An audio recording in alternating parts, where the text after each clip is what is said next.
Hapa vijana wanafanya sprints, dribbling pamoja na cuts.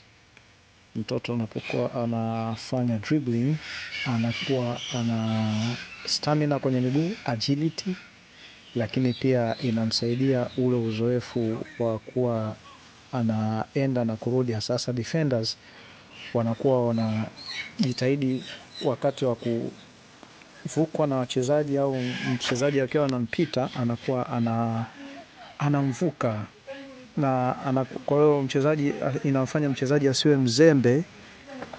asiwe mzembe katika kurudi nyuma wakati wa kuzidiwa. Kwa hiyo anapokuwa amezidiwa beki anakuwa anajibidia kurudi na mpira. Na hapa unaona kabisa anafanya sprinting, dribbling pamoja na cuts and turning. Kwa hiyo mchezaji anapokuwa anageuka na mpira, unaona kabisa anageuka na mpira, anarudi nao, anaenda pale, lakini pia anajifunza kudribble kwa speed, anahakikisha anamaliza hadi kwenye koni ya mwisho.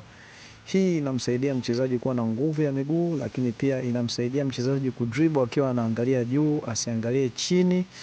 Inakuwa inampa mchezaji maono ya kuwa anaangalia anapokwenda, lakini uwezo wa kugeuka anapokuwa anakabwa na adui yuko mbele yake, kizingiti kiko mbele yake, anageuka kutafuta upande wa pili ambapo hamna pressure, ili aweze kuendelea kucheza mpira au kupiga mpira pasi kwa mwenzie. Kwa hiyo mazoezi haya yanamsaidia mchezaji kuunda akili ya kukuwa ana control mpira, ana handling mpira, ana control mpira, anakuwa ana stamina ya miguu, anakuwa anajua kuturn unapokuwa na obstacle. Hivi ndio grassroots football inavyotakiwa kuchezwa. Asanteni, thanks for watching. Mawasiliano hayo, karibu Mzwami.